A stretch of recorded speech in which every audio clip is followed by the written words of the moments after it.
You can use that one right there. Just do, yeah.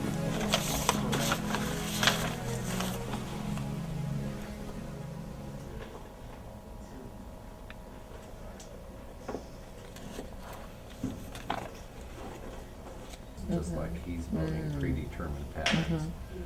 And we run them through to make sure that Your results and the what you results expect. are what we expect, which is not the same as the computer generated.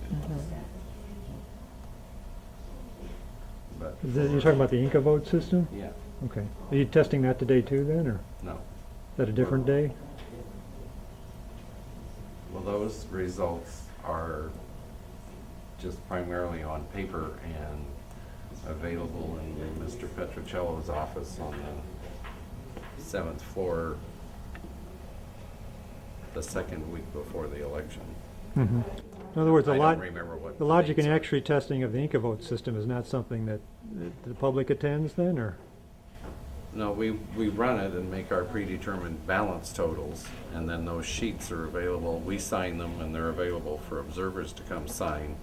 And then when we actually do the LNA on the Monday before we start AVs and on Tuesday before we start the real stuff, the precinct ballots, we run the LNAs and we must balance to those predetermined totals. And that is something that we've always invited the parties to send people to.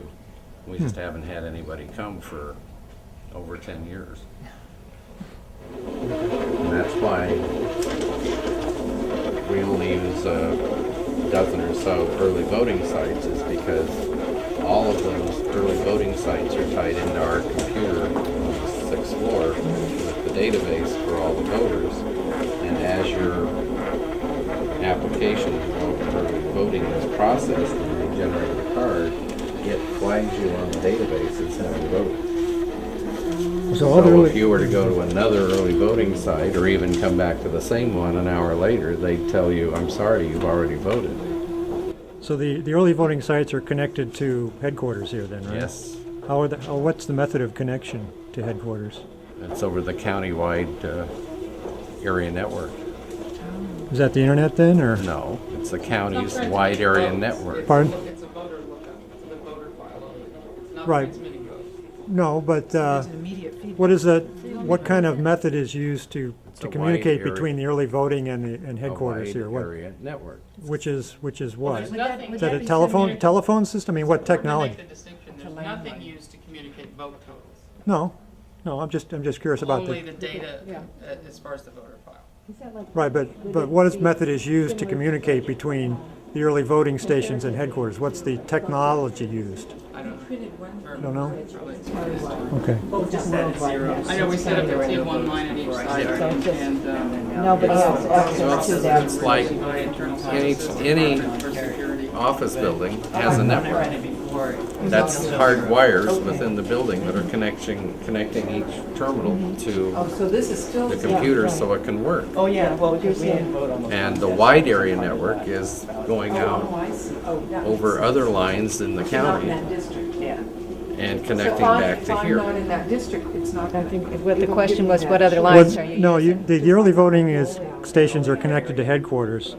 What technology is used to connect the early voting A stations to wide headquarters? area network. Wide area, is that essentially the internet then, or? Well, No. through a virtual private network, though. It's through a virtual private network. It's not accessible. virtual, it's actually physically separate network. No, but on top of that, though, we have a layer of security, which is a VPN. Uh-huh. On top of that, as well. So there's no. Okay, so it's a, what'd you say kind of network is, what was that? Wide A area wide network. area network. Just like we have a computer station here in the building, or is it in Downey now? that's connected to the Secretary of State's wide area network, and it goes throughout the whole state. The county's wide area network connects various county facilities throughout the whole county. Okay, so it's the same networks used for more than just the early voting? They're separate networks. Oh, separate network. The Okay. county's wide area network is being used by my GIS people with transferring geography data upstairs with the data Public Works Department and here all the time. And that's part of the network. But once again, just because you're on the county's network doesn't mean you get access to every port or server that's on the network. You've got to have the right passwords and the right protocols that are set up for you to get access to it. But this network uses, what, phone lines or T1. T1s? Well, T1 is the internet, my understanding, right? Well, that's one of the uses for it. That's not what we use it for. T1 is just a communication device. It's just Okay. a device. No, I'm just curious It's a about this. high-speed communication We have device. Right. You can connect to the internet if you have a T1 line, but that's not the only thing you can connect to. We Okay. have 3 T1 lines that connect our computers on the 6th floor to Downey's computers. And that's all they do, is run from here There's no 10 miles internet down the access on street those to two. I mean, it's a Downey's. wire. In Yeah, other words, it's a wire. Like a cable. So all the early voting stations have a wire that runs from them to here. And it's not a phone line, right? It's not a phone line, but it's wired, and then it goes, after it leaves the building, it goes through an existing system of communication, similar to a phone line, but it's not a phone line. However, that's an entirely separate, I think what we're here to look at is tally security. I know. And the security of the voter file is really an entirely separate matter. Okay. The voter file is by law confidential, but there are lots of holes in that confidentiality, just as a general statement. Parties, like the Green Party, candidates, scholars, and the media, all have access to that voter file. And that's the legal loopholes that allow people to look at the voter file. We don't have an instance that we're aware of in the history of this department of that confidentiality being breached unintentionally. When did the counties first start using computers to count votes? Do you know? Well, do you tally count the votes? human brain as a computer? No. I meant 68. 68 was, before 68, all the votes were Hand-tallied. tallied by hand or At using each, Very- mechanical very adding poorly. machine? Yeah. at each polling place, right? And then 68 That's why came- they had Oh, man, I can imagine. more than 12,000 polls, and each poll was not supposed to have more than 400 voters because you tried to keep it down to. Right. Especially after a long day and you're starting to But see back double. then, Oh, boy. they didn't allow much consolidating at all, so that you couldn't, I mean, all of these contests that you get a sample ballot to vote now, they could never have handled by hand counting. Back then, they didn't vote on as many contests. No, to we vote had in. more elections with fewer things Oh, on I each see. election. More frequent elections. Yeah. I don't remember that. You had-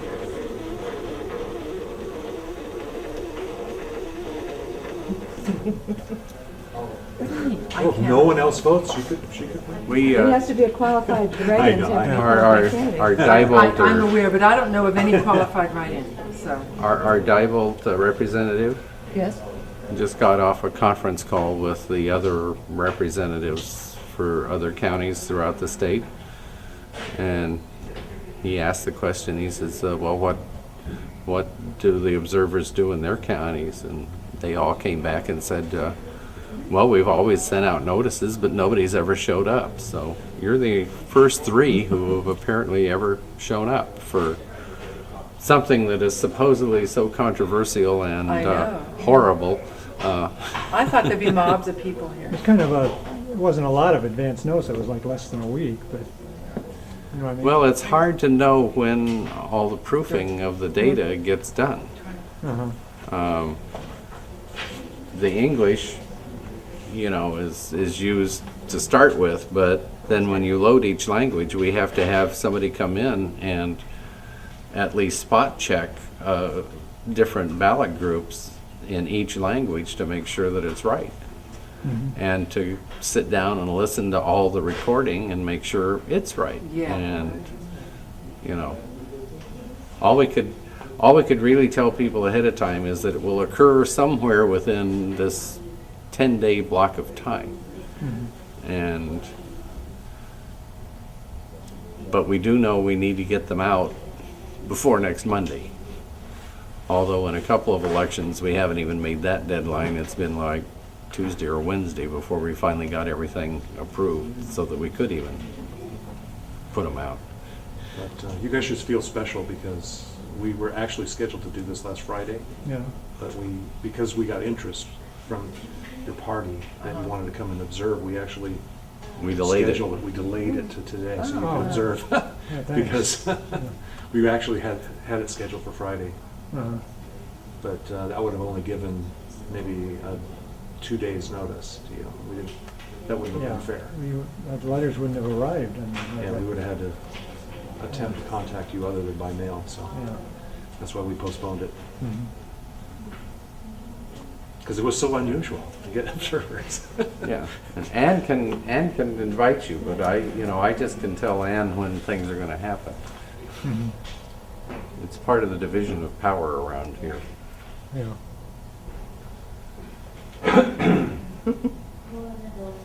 Oh, you're actually making thoughtful choices. Yeah, I just went Yeah, through randomly. Yeah. because I just remember your think choices. you're making a record of how she's likely to really vote, Doug. I can't remember.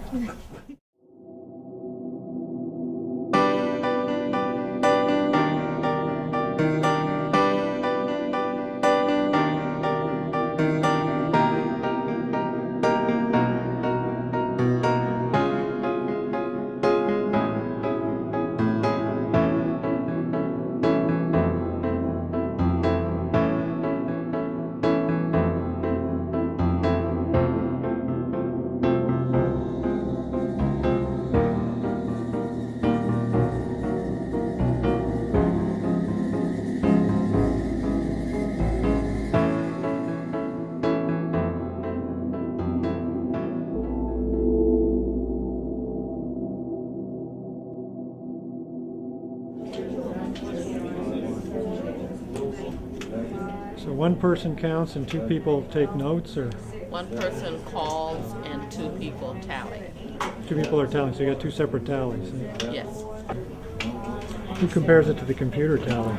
The tally sheets that they have a comparison. It has what the computer tally came up with, and then the manual tally is placed there, and any differences, plus or minus, are shown in the little box there. You mean they write them down? Yes. Write down the difference. Yes. So the testers sort of like know what the numbers the machine read out, and then they're comparing their result with that total and Yes. making a difference. No. Okay. How often do you say that the difference is noted? Say. How often do we find differences? Yeah. It really varies. For the most part, they're the same.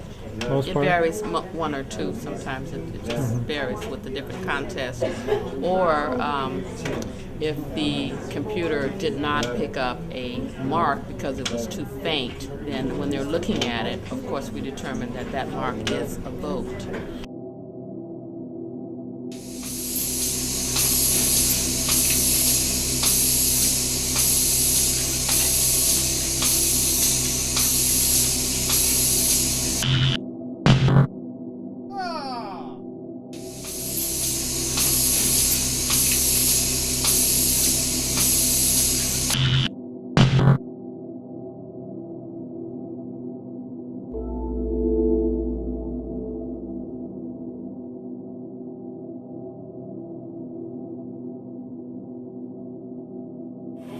So I don't see, actually, I don't. I have a question now. Who designs like the ballot styles and all? Who puts all the information for different ballot styles? Who designs the ballot styles? Yeah, who inputs We that have a information? whole, we have a whole separate, Brian, you might want to chime in on this one. As far as ballot styles, the ballot, we have a whole system for developing the ballots, automated ballot layout. That feeds into automatic ballot layout. Who provided that software? Was that county it's grown? county or software county that we've been grown, using for homegrown? over 30 years. Like kind of like It's the fully MTS, certified. right? Yeah. And that system generates the ballots. That feeds into the sample ballots, the ballots that we send out, the paper ballots. But it also, you might chime in here. It also is feeding into the ballots that are used on the touchscreen. Obviously, the formatting is a little bit different. This is what I was going to ask. I'm watching people over here kind of paging through this. Yeah. And how well, this may be more for him, more for you than for you, how well does the page-by-page mapping on the standard manual voting machines we have map to what is seen on the screen or the units that are called out on the ones that are for the blind? It's based on, it's not going to match your sample ballot or your vote recorder pages. Page for page, because the font, you can change the font to large on here. Good point. And it just makes more pages. But the rotation is the same, the sequence is the same, everything, all the contests are in the same order, and we do multiple proofing that in English and all the languages. Yeah. Okay. That gets proof. That gets proof for our paper ballots and for the electronic ballots. So what Brian's saying is it's the logic. It's the logic of the sequencing, the order of the presentation, the different ballot rotations we have for all the different ballot groups. All that is identical between the paper system and the electronics. We tell it, 2 columns and the fonts and everything, and it just does the best fit. Okay. In the correct order. So right now, they're inputting like imaginary No, not imaginary. information. It's not imaginary. You probably got it here later. What we've done is we've referred to this as a manual LNA, and it's a process where we script out votes for different parties. Okay. A certain number of ballots that are cast. And this is actually divided out by party. So we have all the parties, plus some of the parties actually have crossover voting as well, which means the voting's different because they can't vote for party committee contests. And so that brings us up to 11 different scripts that we have. Okay. And what they're doing is they're manually going through. We know we developed the script, so we know what the total vote count is. Okay, gotcha. And now they're going through manually and inputting it, and then what we do is we Check one against the other. So they're basically a voter. Yes. Consistently, Yeah. this guy has a Democratic Party ballot. Yeah, he's got a script. And he's just putting everything in to go To the machine. And then you check to see whether it Yeah. comes out to the script. And if for some reason the operator makes a mistake, and it doesn't balance, we go back, we do it again. What's the How many times have you had to go back and do it again? We'll do it until it balances. Yeah, but how many times have you had to do that? In the past, I don't know. What do you mean by How many times have we had to do it to get a balance? there's also, 2-3 iterations. Yeah, in other words, by the second or the third time you have it automatically, right? I mean, you figured out what. We know already, before we're doing this, what we're expecting, and we have good counts. So I gotta balance their counts with the ones I have. Right, but how often do the counts disagree? How often? It's always a mistake on their end. Yeah, I know it is, but how often? Could be any number of times. Any number of times. Sometimes they do it right, and sometimes It really depends on the operator. I mean, In other words, the thing is the LNA is not complete until we know that we get all the mistakes. good numbers. Right. Yeah. Okay. It's not complete, and of course, if it goes on indefinitely, it's going to raise our awareness of the problem, and we're going to be looking into it more and more. But Let me walk. we've through never that. really gone more than a few. Let me few walk times. through that. So you start out with a machine that you've zeroed out for the morning or the beginning of the LNA testing. You sit this gal in the pink down here. She's got the script. You know from that script. This is what the totals are supposed to be at the end of her script. And at the end of her script, she goes and grabs you or somebody and says, okay, I'm done. You go and run you go and what's the process? You unseal something on this to get the paper tape, the memory card, whatever, Do it out of off this? the memory card. Okay, so you have to unseal it to get the memory card out of there to go and see what her numbers are, right? Now, you take that over to some other machine, wherever, and I'm assuming it's just basically one of your, it's not one of these, it's just a programmer station where you just stick it in there, read the card, and see what the numbers are. Oops, it's wrong. She's got too many for one Democrat, not enough for this one Republican. Now you have to, this thing is still unsealed and it's open unsealed. You go back, I'm just following the process. You take that same memory card. Yeah. Okay, it's logged as having still being assigned to that machine. Okay, 2 people verify that the same card that was supposed to go in with that serial number goes into that, and then a new piece of tape goes on the machine after the machine is zeroed out, the memory's dumped, and 2 people verify that this machine is now back to zero. I mean, as a developer, you want to make sure there's nothing still hanging around in the machine to drag it again. It'll say ballot count on the bottom. Okay, on the screen? Yeah. Okay, so, and now you put it, you get the memory card back into it, it's been zeroed out, the machine tells you it's zeroed out, you seal this off with another tape on the back just to be sure? Let me just clarify. Kelly, you're making assumptions, and Here's what I'm doing. If I was writing software for a major corporation, which is what I do all day, every day, there are certain things that I would have to do and I would have to follow through so that they would know that when they get a report to the penny, whether it's a purchase order or a sales order, it's to the penny and it's dead bang. And I'm just following exactly the same process that I would be doing for that, and I'm walking through how I would be doing it if what I wanted to know is that all the buttons that she's pushed are the ones that have come to the bottom. And I'm just picking up one part of that process and seeing how it works here. You know? I'll have 2 minutes again. Yeah. I agree with what you're saying. I just wanted 1 second. to suggest the process. You're saying you do this, you do this, you do this, and they're just standing there and they're not saying yes or no. No, I'm asking him if he's doing that. I'm getting a head shake and he's doing the videotaping. So, and if he says no, or if I don't get an acknowledgement, then I'm going to say, okay, if you're not doing that, what do you do? Well, are you getting a head shake on every single question you're asking? So far, I've been getting it. Now, there's 2 places what I wanted to make sure of. Part of what I'm tracking here is that you're actually making sure the machine gets zeroed out. And because these have to be these security machines, I wanted to make sure that the memory card's being tracked by number, wandering off with the programmer, coming back over here and being put back in the machine, that somebody's checking that's actually the card that's going in there. I mean, I know these votes don't count at this point, but the veracity of it does. The other part of it is you're using up these void tapes as we go along. No, this is a controlled environment. So, and it's only me. So you're not putting any void tapes on these? No. Okay. Not for this test.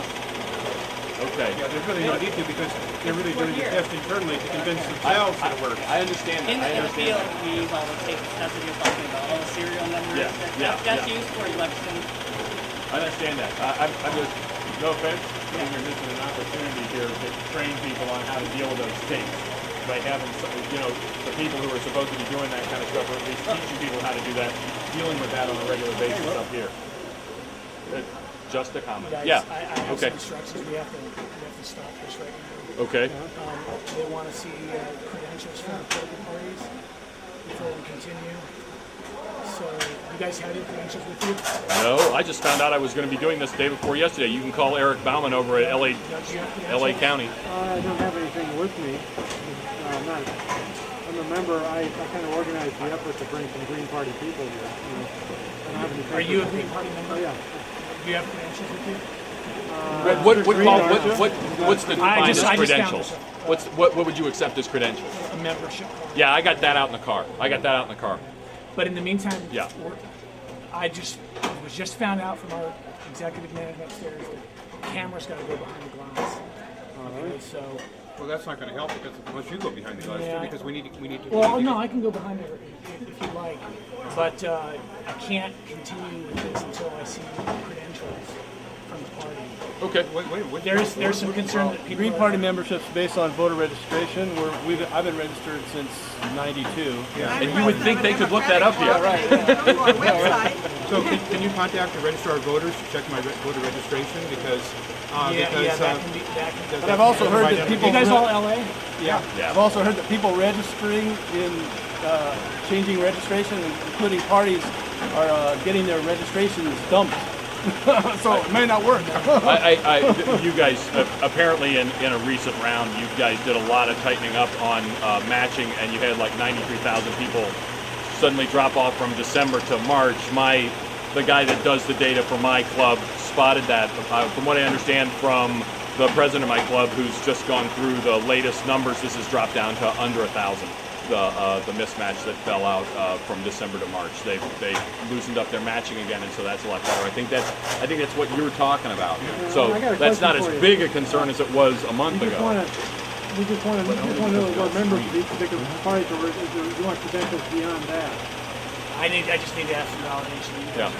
I can go down and get my membership badge out from my club out of the car. Well, we don't do membership. Yeah, she doesn't. But I'm the president of the Yeah, club. yeah. I can show you a website. Yeah, we need to take the camera outside. Okay. We've got people on the ground here now, and now the question of certification and credentialing has come up. You're totally classified. What we Regardless of what your